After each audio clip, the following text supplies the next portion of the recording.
Commander Jake Sullivan stared at the empty communication screen in his office aboard Earth Defense Station Alpha.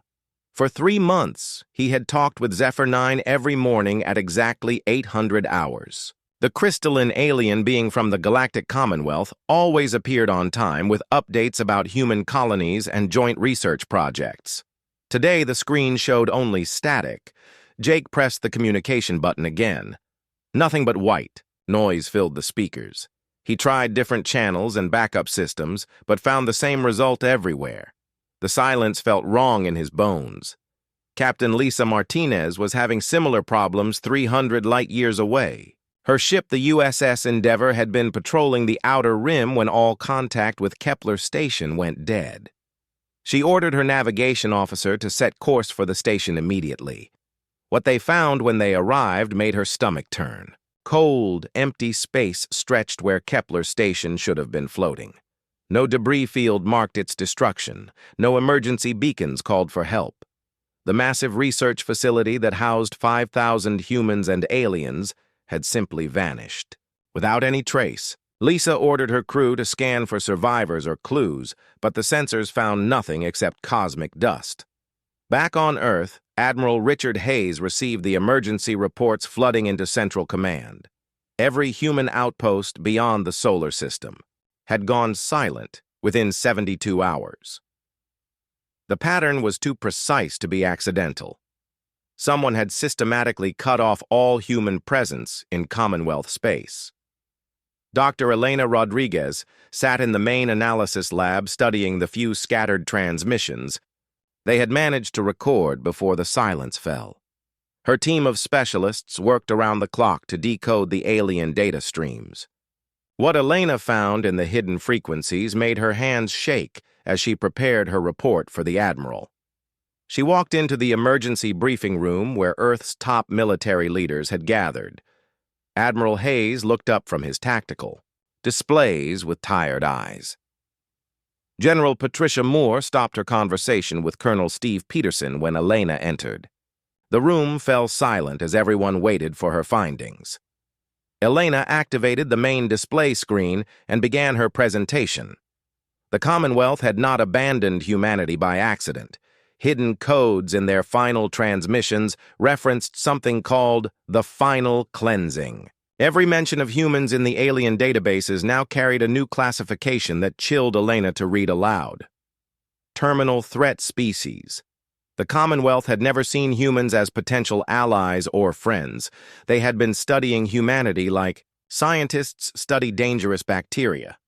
Every diplomatic meeting and every joint project had been designed to gather information about human capabilities and weaknesses. The aliens had been planning this moment since first contact.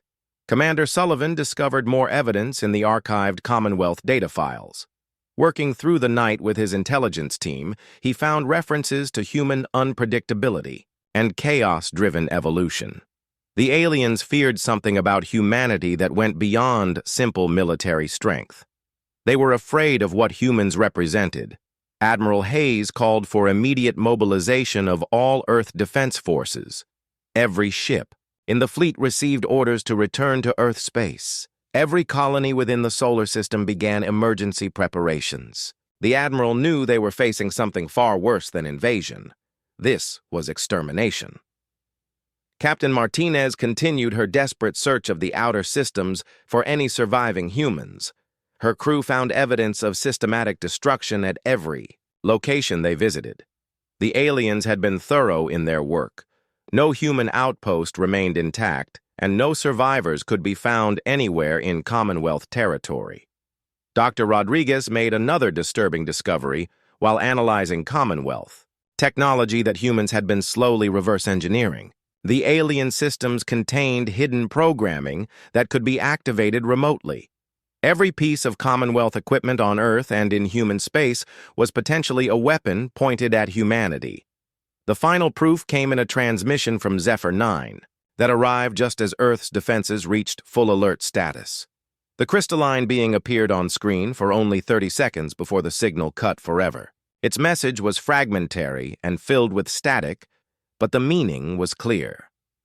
A small faction within the Commonwealth had tried to warn humanity about the final cleansing. They had been discovered and eliminated for their efforts. Zephyr 9 spoke of human adaptation and learning speed as threats to galactic stability. The Commonwealth could not allow humanity to continue existing because humans represented change, and change meant death to their rigid order. The message ended with long-range sensor data showing massive fleet movements throughout Commonwealth space. Millions of ships from hundreds of different alien species were converging on routes that led directly toward Earth. The greatest military force in galactic history was coming to ensure that humanity would never threaten their ordered universe again. Admiral Hayes looked around the briefing room at the faces of Earth's defenders. They all understood what the evidence meant. Humanity stood alone against an entire galaxy that wanted them dead. The only choice left was how they would face the coming storm. Captain Ben Parker guided his stealth ship, USS Shadow, through the dark spaces between stars. His mission was simple, but deadly dangerous. Earth needed to know what the Commonwealth was planning, and Parker had volunteered to find out. The Shadow was humanity's most advanced reconnaissance vessel, but it had never been tested against an entire galaxy of hostile aliens. Parker's crew of 12 specialists worked in complete silence as they approached the edge of Commonwealth space. Communications officer Amy Thompson monitored alien frequencies, while weapons specialist Kyle Johnson kept their defensive systems ready. Everyone aboard knew they might not return from this mission, but someone had to gather intelligence about the coming invasion. What Parker discovered when they reached the Commonwealth border defied every expectation. Massive shipyards stretched across entire star systems, producing vessels unlike anything in human databases. The new ships were larger than Commonwealth standard designs and bore a twisted spiral symbol that seemed to hurt human eyes when they looked at it directly. Dr. Elena Rodriguez worked frantically in her laboratory on Earth to decode the Commonwealth data that Parker's team had transmitted back. Her analysis revealed the horrifying truth about humanity's rapid acceptance into the galactic community. The aliens had been watching Earth for over 300 years, waiting for the right moment to strike. Elena discovered that Commonwealth observers had monitored human technological progress with growing alarm. Every breakthrough in science and engineering had been carefully catalogued. Every example of human creativity and adaptation had been studied like a disease that needed to be cured. The aliens saw humanity's rapid advancement as proof that humans would eventually threaten their established order. Captain Lisa Martinez received urgent orders to evacuate the outer colonies before Commonwealth forces arrived. Her task force of 6 ships raced from world to world, gathering human settlers who had built new lives in alien space. Colony Administrator Frank Williams helped coordinate the evacuation of New Terra, while Security Chief Sandra Clark managed the desperate defense against Commonwealth scouts. Each evacuation became more difficult as alien patrol ships appeared in increasing numbers. Martinez had to make impossible choices about which colonies to save first. Over 50,000 humans lived scattered across 12 different worlds, and her small fleet could only carry a fraction of them to safety. The colony ship New Hope carried 8,000 refugees when Commonwealth interceptors found it near the Proxima system. Captain Martinez ordered her escort ships to form a protective screen while the civilian vessel escaped.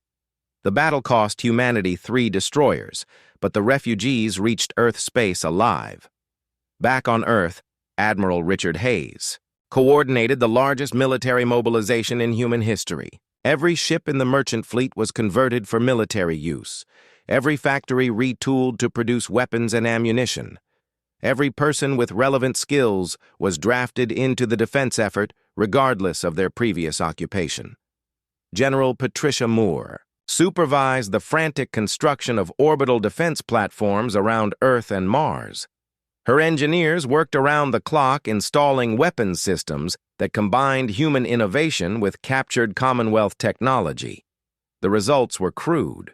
but effective defensive positions that could channel attacking forces into predetermined killing zones. Dr. Rodriguez made a crucial breakthrough while studying Commonwealth military doctrine. The aliens relied on rigid hierarchical command structures that had remained unchanged for thousands of years. Their tactical flexibility was limited by adherence to established protocols that prioritized order over adaptation. This discovery gave humanity its first real hope for survival. While the Commonwealth possessed overwhelming numerical superiority, their predictable behavior patterns could be exploited by human commanders willing to break conventional military rules.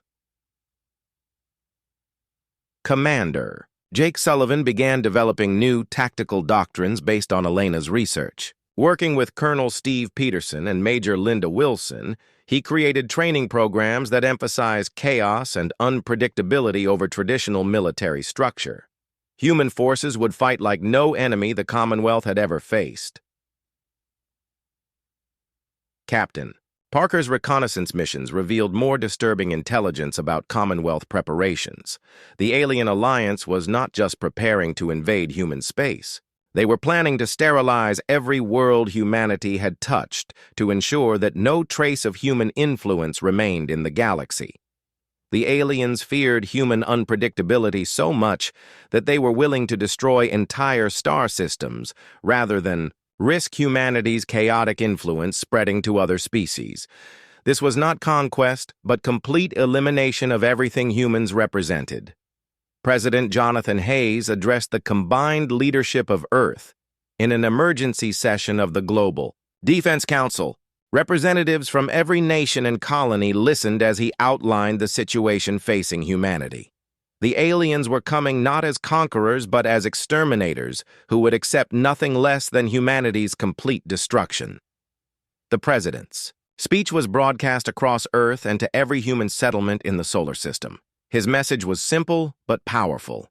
Humanity might face extinction, but they would not face it quietly. They would show the galaxy what it meant to fight with nothing left to lose. Dr. Rodriguez completed her analysis of Commonwealth weaknesses just as long-range sensors detected the first alien scout ships entering the outer solar system. Her report gave Earth's defenders a slim chance of survival if they were willing to abandon everything they thought they knew about warfare. The Commonwealth was coming with the combined might of 300 worlds. Humanity stood alone with primitive weapons and desperate courage. But Elena's research had revealed something the aliens did not expect.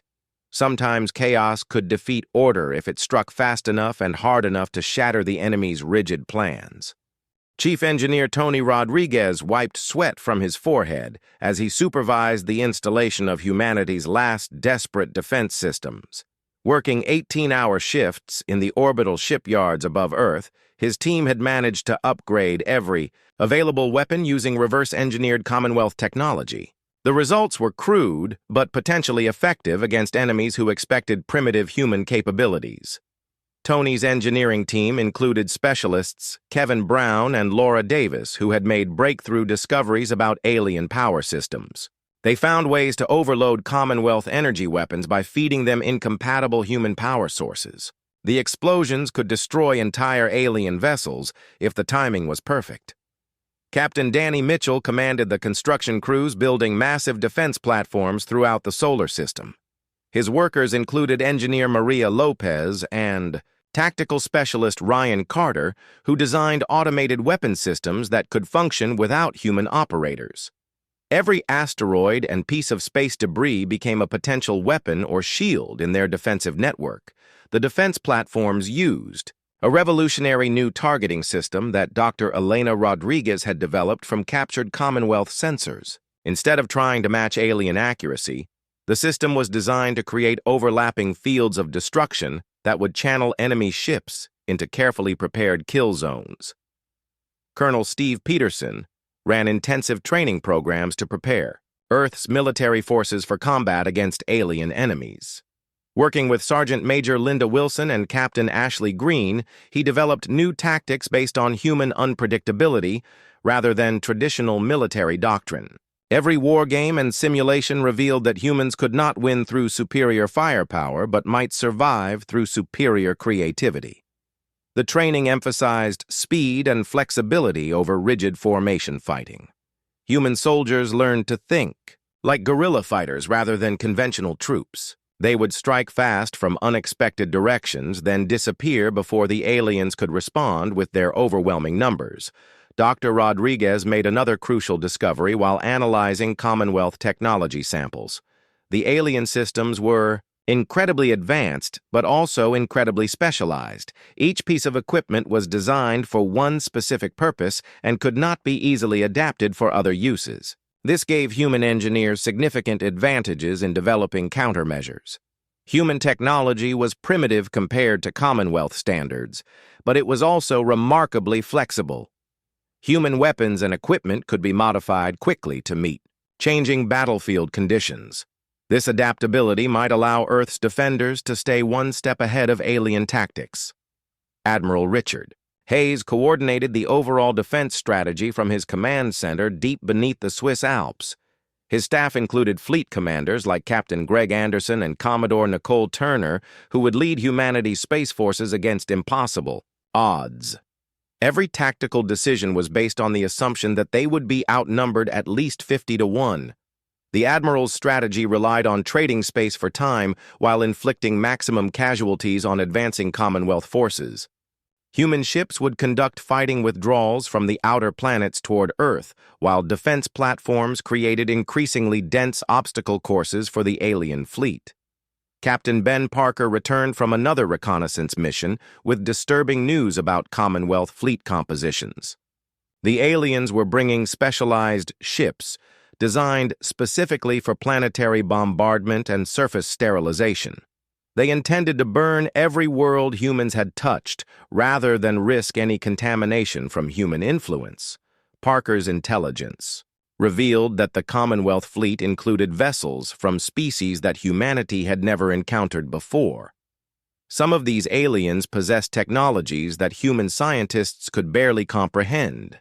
The coming invasion would bring weapons and tactics that Earth's defenders had no way to prepare for. Meanwhile, Captain Lisa Martinez led evacuation operations to bring the last human civilians back from the outer colonies. Her ships rescued thousands of people from research stations and mining facilities that would become targets for Commonwealth advance forces.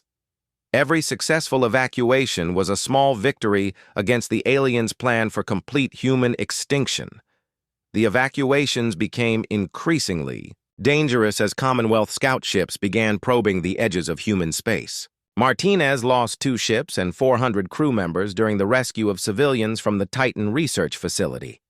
The aliens were no longer content to wait for their main fleet to arrive.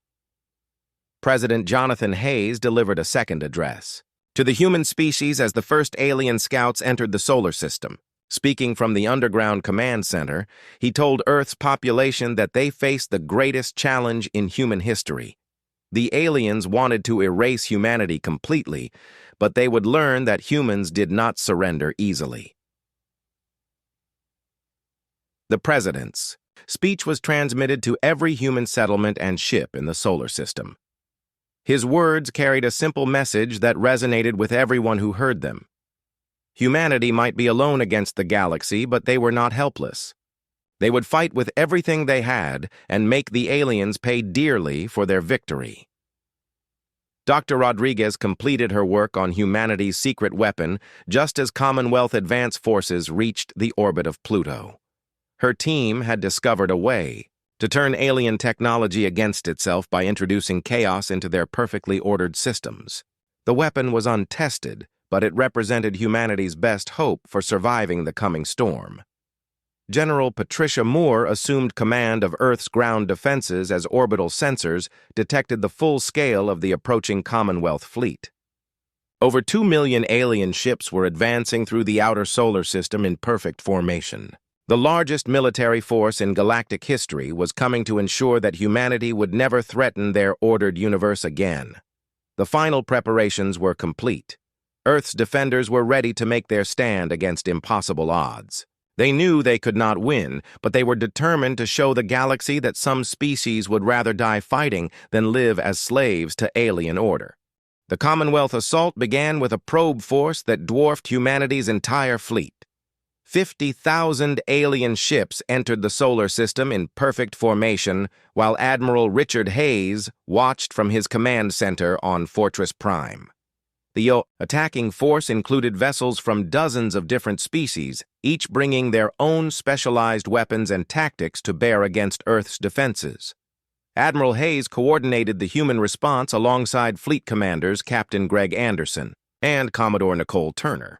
Their strategy relied on mobile defense tactics that would force the aliens to fight on human terms rather than allowing them to use their overwhelming numerical advantage effectively. The first engagement occurred at the edge of the solar system, where Captain Ben Parker's stealth ships waited in ambush. His small fleet of reconnaissance vessels struck fast at the alien formation, then disappeared into the dark spaces between planets before the Commonwealth could respond. The hit-and-run attacks caused minimal damage, but disrupted alien coordination in ways they had not expected. Parker's crews used tactics that the Commonwealth had never encountered in thousands of years of galactic warfare. Human ships attacked from impossible angles, then vanished before return fire could reach them. The aliens found themselves fighting an enemy that refused to follow established rules of engagement. Captain Lisa Martinez commanded the desperate defense of the Mars colonies as the alien probe force bypassed the outer planets and struck directly at human population centers. Her fleet was outnumbered 50-1. But she employed a strategy of controlled retreats and concentrated strikes that inflicted surprising casualties on the advancing Commonwealth forces. Martinez worked with Base Commander Carl Jackson and Marine Colonel Diana Foster to evacuate civilians while simultaneously harassing alien landing forces. Human defenders used their knowledge of local terrain to create deadly ambushes that cost the aliens far more casualties than they had anticipated. When her flagship took critical damage from alien bombardment, Martinez made a decision that shocked both sides of the conflict. Rather than surrender or retreat, she ordered her crew to evacuate, then rammed her ship directly into an alien command vessel. The explosion destroyed both ships and set a tone of desperate defiance that inspired human forces throughout the solar. System Chief Engineer Tony Rodriguez's defense platforms activated as Commonwealth forces approached the inner planets. His automated weapon systems combined human innovation with captured alien technology in ways that surprised even their creators. The approaches to Earth became a maze of destructive surprises that forced alien ships into carefully prepared kill zones. Working with fire control specialist Janet Hill and targeting coordinator Scott Allen, the defense platforms created overlapping fields of destruction that channeled alien ships into areas where human weapons could be most effective. For the first time in Commonwealth history, a primitive species was making them pay dearly for every advance. Commander Jake Sullivan led the remnants of humanity's deep space fleet in a series of raids behind alien lines that disrupted Commonwealth supply chains and communications. His task force included officers like Commander Rachel Stone and Lieutenant Commander Paul Thompson, who proved that human unpredictability could overcome alien numerical superiority through pure audacity. Sullivan's raiders struck at alien logistics bases and communication relays using tactics that violated every established rule of space warfare. They attacked targets that military doctrine said were too well defended to assault, then disappeared before reinforcements could arrive. The Commonwealth found their perfectly planned invasion becoming chaotic as human forces refused to fight. Predictably, the aliens responded to human tactics by increasing the intensity of their assault. More ships arrived from Commonwealth space, bringing heavier weapons and specialized equipment designed to counter human defensive strategies. The probe force grew to over 100,000 vessels as the aliens committed more resources to breaking human resistance. Dr. Elena Rodriguez analyzed battle data from the ongoing engagements and discovered that human tactics were having effects beyond simple military damage. The Commonwealth fleet was showing signs of coordination problems as different alien species struggled to adapt their rigid doctrines to counter human unpredictability. Some alien species preferred direct assault, while others favored careful, systematic approaches. Human hit and run tactics were forcing these different military traditions into conflict with each other as Commonwealth commanders argued about proper responses to unprecedented enemy behavior. General Patricia Moore coordinated Earth's orbital defenses as alien forces finally reached the planet's immediate vicinity. Her defensive networks included weapons platforms and missile batteries that created deadly obstacles for approaching Commonwealth ships. Every human weapon was designed to inflict maximum damage, even if it meant sacrificing defensive positions. The battle for Earth's orbital space became a brutal grinding conflict as human defenders traded their lives for alien casualties. Defense.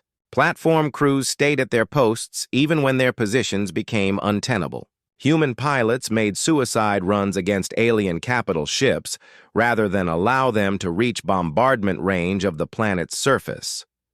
As the first wave of Commonwealth assault was finally repelled at enormous cost to both sides, humanity realized they had accomplished something unprecedented in galactic history. They had made the galaxy bleed. The aliens had expected to sweep aside primitive human resistance, but instead found themselves facing an enemy that fought with creativity and desperation they had never encountered. But the celebrations were brief, because deep space sensors detected the main Commonwealth fleet approaching the solar system. Over 2 million ships representing the combined might of 300 worlds were coming to finish what the probe force had started. The real war was about to begin. The main Commonwealth assault arrived like a storm that covered the entire solar system.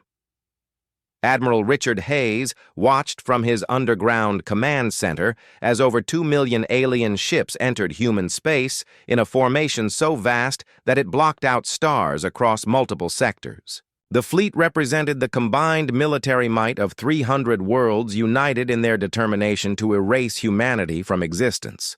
Admiral Hayes now commanded Earth's defense from the planet's surface after the destruction of Fortress Prime during the probe attacks.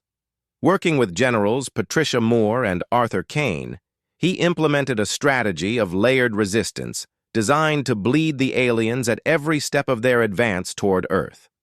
The human defense strategy acknowledged that victory was impossible against such overwhelming numbers. Instead, Earth's forces would make the Commonwealth pay such a terrible price for their conquest that other species in the galaxy would remember the cost of challenging established order. Every human life would be traded for maximum alien casualties. Captain Ben Parker survived the destruction of his stealth ship during the first wave and now commanded a mixed fleet that included something unprecedented in galactic history. Alien defectors from Commonwealth species had joined the human cause after witnessing the systematic genocide being conducted in their name. Parker's second-in-command, Commander Olivia Price, led a wing of alien defectors whose own worlds had been destroyed by the Commonwealth for refusing to participate in humanity's extermination. These beings had seen what happened to species that questioned the galactic order and chose to stand with humanity rather than submit to tyranny. The defector ships brought advanced technology and tactical knowledge that helped balance the impossible odds facing Earth's defenders. More importantly, they proved that humanity's struggle represented something larger than species survival. It had become a fight for the right to exist independently in a galaxy dominated by rigid conformity. Dr. Elena Rodriguez worked in hidden bunkers beneath Earth's surface to complete her research into Commonwealth technology. Her team now included alien defector scientists who provided crucial insights into the weaknesses of their former allies' weapons and defensive systems. Working together, human and alien scientists developed something the galaxy had never seen before. Their weapon would turn the Commonwealth's own technological superiority against them by introducing chaos into systems designed for perfect order. The collaborative effort proved that cooperation could achieve what conquest never could. engineer. Karen Murphy and physicist Tim Davis led the technical teams that built Rodriguez's final creation. The device was part computer virus and part quantum weapon designed to propagate through Commonwealth networks and turn their own systems against each other. It represented humanity's last hope for survival against impossible odds. General Patricia Moore commanded the ground defense of Earth as Commonwealth forces began systematic planetary bombardment. Her troops included Colonel Steve Peterson and Major Helen Carter, who led human forces in a running battle through ruined cities and underground complexes. Every human soldier knew they were fighting not just for Earth, but for the right of their species to exist. The aliens intended to sterilize the planet so completely that no trace of human civilization would remain. Moore's defenders were literally fighting for the future of their species. The ground war became a desperate struggle through the ruins of human cities as Commonwealth troops landed in massive numbers. Human defenders used guerrilla tactics and intimate knowledge of local terrain to inflict casualties on aliens who expected primitive resistance to collapse quickly. Underground. Resistance networks had been prepared during the months of waiting for the invasion. Hidden weapons caches and fortified positions allowed human forces to continue fighting even after losing control of the surface. The aliens found themselves facing an enemy that refused to surrender even when defeat seemed certain. President Jonathan Hayes broadcast a final message to scattered human outposts across the galaxy as Commonwealth forces closed in on Earth's last defenses. He told any surviving humans that even if Earth fell, they must remember who they were and what they represented. The president's message carried beyond military strategy to the philosophical heart of humanity's resistance. They were fighting to prove that rigid order could be challenged by chaos creativity and the simple refusal to surrender. Even if humanity died, their example might inspire others to resist galactic tyranny. Captain Parker's mixed fleet made a desperate final assault on the Commonwealth command ship, hoping to disrupt alien coordination long enough for Dr. Rodriguez's secret weapon to deploy. His alien allies fought with the same desperate fury as the humans they had chosen to stand beside. Crystal Singer, an alien being whose entire species had been eliminated by Commonwealth order, led the defector forces in their attack on their former masters. She understood that humanity's fight was also her people's revenge against the system that had destroyed everyone she had ever loved. The battle for the command ship became a symbol of everything the war represented. Former slaves fighting alongside the condemned against masters who demanded absolute obedience. The Commonwealth had created the very resistance they feared by refusing to allow any deviation from their imposed order, as Earth's cities burned. And Commonwealth forces overwhelmed the final human strongholds, something unprecedented began happening across the galaxy. Species that had lived under Commonwealth rule for thousands of years started to rebel against their masters. News of humanity's defiant stand spread through underground networks and secret communications. The idea that established power could be challenged began taking root in worlds that had accepted submission as the natural order of existence. The Commonwealth had achieved tactical victory, but at a strategic cost they had never anticipated. By making an example of humanity, they had created the very chaos they sought to prevent. Their perfect order was beginning to crack under the weight of inspired resistance. The final battle for Earth began as Commonwealth forces breached the planet's last orbital defenses and began landing troops in every major population center. Admiral Richard Hayes coordinated humanity's desperate last stand from a command bunker that shook constantly under alien bombardment. His staff included officers like Captain Jane Roberts and Commander Mike Davis, who knew they were fighting for more than just survival. Hayes understood that military victory was impossible against the millions of Commonwealth troops pouring onto Earth's surface. Instead, he focused on making humanity's defeat so costly and so visible that the entire galaxy would witness what happened to species that dared to resist the established order. Every human defensive position was equipped with quantum transmitters. that broadcast the battle to hidden receivers throughout Commonwealth space. Alien species that had submitted to galactic tyranny would see exactly what happened when someone chose to fight rather than surrender. Captain Ben Parker led his mixed fleet of human ships and alien defectors in a suicidal assault on the Commonwealth command vessel. His forces included beings from dozens of different species who had chosen to stand with humanity rather than participate in genocide. The attack had no hope of military success, but carried symbolic importance that transcended tactical considerations. The command ship was protected by defensive screens that could stop any conventional weapon, but Parker's forces were not using conventional tactics. They flew directly into the alien defenses, accepting certain death in exchange for the chance to damage the symbol of Commonwealth power. Dr. Elena Rodriguez activated her final creation from deep beneath Earth's surface as alien troops fought through the streets above her laboratory. The Cascade virus propagated through Commonwealth technology networks, turning their own weapons against each other in a chain reaction of technological chaos. The effect was devastating, but brief as alien technicians worked frantically to contain the damage. For precious minutes, Commonwealth forces found their own equipment malfunctioning and attacking friendly units. The virus proved that sometimes the greatest weapons came from cooperation between different species rather than domination by one. Working with her mixed team of human and alien scientists, Rodriguez had created something the rigid Commonwealth could never have imagined. Her weapon succeeded not because it was more advanced than alien technology, but because it embraced the very chaos and unpredictability that the Galactic Order sought to eliminate. General Patricia Moore led the defense of the final human stronghold beneath the ruins of Geneva as Commonwealth forces closed in from all directions. Her troops included veterans like Colonel Steve Peterson and Major Helen Carter, who had been fighting continuously for months against impossible odds. The underground complex had been designed to be humanity's last refuge, but it had become something more important.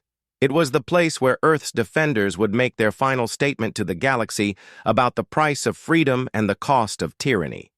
Moore's soldiers knew they would not survive the day, but they were determined to show their alien enemies that some things were worth dying for. Every corridor and every room became a battlefield where humans traded their lives for alien casualties, while the rest of the galaxy watched through hidden transmissions. President Jonathan Hayes delivered his final speech to humanity from the deepest level of the command bunker as Commonwealth troops fought their way through the upper levels. His words were broadcast to every human settlement in distant galaxies and to alien resistance groups that were beginning to form throughout Commonwealth space. The president spoke about the meaning of sacrifice and the importance of standing for principles even when victory was impossible. He told his listeners that humanity's greatest achievement was not technological advancement or military conquest, but the simple act of refusing to surrender their independence. His speech ended with a message of hope for the future. Even if Earth fell and most of humanity died, their example would inspire others to resist galactic tyranny. The Commonwealth had sought to eliminate chaos from their ordered universe, but instead they had planted seeds of rebellion that would grow in ways they could never predict. Captain Parker's ship broke through the Commonwealth defensive screen and crashed directly into the alien command vessel. The explosion lit up the solar system like a new star and disrupted alien coordination at the crucial moment when Dr. Rodriguez's virus reached maximum effect. The symbolic importance of the attack resonated far beyond its military impact. Across the galaxy, oppressed species saw footage of alien defectors dying alongside humans in defiance of Commonwealth power. The image of cooperation between former enemies became a rallying cry for resistance movements. As Earth's final defenses crumbled and Commonwealth forces eliminated the last pockets of human resistance, something extraordinary was happening throughout the galaxy. Species that had accepted submission for millennia began questioning the system that demanded their obedience. the Commonwealth achieved their goal of destroying Earth and eliminating most of humanity, but the cost was far higher than they had anticipated. Their perfect demonstration of power had become an inspiration for rebellion that spread faster than they could contain it. Admiral Hayes died in his command bunker surrounded by the ruins of his civilization, but his final transmission carried news that gave meaning to humanity's sacrifice. Human colonies in distant galaxies established by early exploration ships had received word of Earth's stand and were preparing to continue the fight. Small groups of humans scattered across the galaxy and protected by newly rebellious alien species carried on humanity's legacy of defiant independence. The Commonwealth had destroyed Earth, but they had failed to eliminate the idea that established power could be challenged. Years later, the galaxy writhed in chaos as hundreds of species rebelled against Commonwealth rule. In hidden bases and forgotten, world's human survivors worked alongside alien allies to build something new. They called themselves the Free Stars Alliance, and their symbol was simple but powerful. A blue marble representing the world that had taught the galaxy how to say no. Earth was gone, but Earth's children, both human and alien, carried on its legacy of defiant hope. The Commonwealth still existed, but it was no longer unopposed. In the end, humanity's greatest victory was not defeating the Galactic Horde, but proving that courage was contagious. One species willing to stand alone had inspired an entire galaxy to stand together against tyranny.